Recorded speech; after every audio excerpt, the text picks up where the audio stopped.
Assalomu alaykum do'stlar. Bugun 2025-yil 21-oktyabr sanasida xudo xolasa kivilarimizga bir ko'rib baho berdik. Meva olgan qaror O'zbekiston bu. Xitoy va Yevropa va boshqasi O'zbekistonda va g'uj meva olgan kivilarimiz yoshi 5 yosh xudo xolasa 5 yoshli kivida bir donasida 50 kilo 60 kilogacha hosil bo'ladi.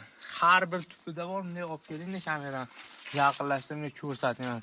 Kivini qarang, xudo xolasa, mashalloh ko'z tegmasin. O'zbekiston qanday go'zal diyor, hamma mevalar xudo xolasa bo'lyapti.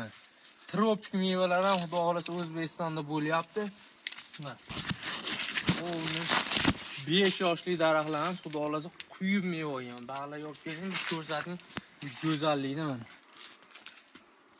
Zo'r holatda hozirda pishgan, terganmiz, sotganmiz, qolganlari turibdi mana. Klientlar bor, xudo xolasa olishyapti, olib ketishyapti. Buni ishonchli ko'chatlardan bor, bizga murojaat qilaverasizlar. 1 yoshli, 2 yoshli, 3 yoshli meva ko'chatlari bor kivilarimizda. Bizga murojaat qilaverasizlar, keling ko'chatlarni ko'rsataman.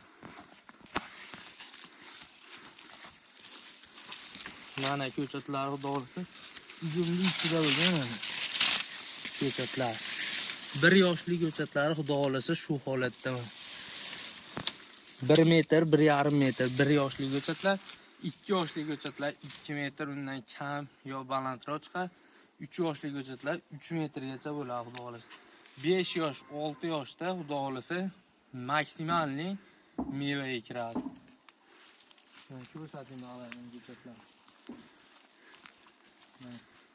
Ko'chatlar xudo xolasa juda ham zo'r ko'rinishda, zo'r holatda turibdi. Salqinda uzumni tagida bo'lgan, uzumi bor uyda, uzumni orasiga ekaman degan odamlar uchun zo'r variant.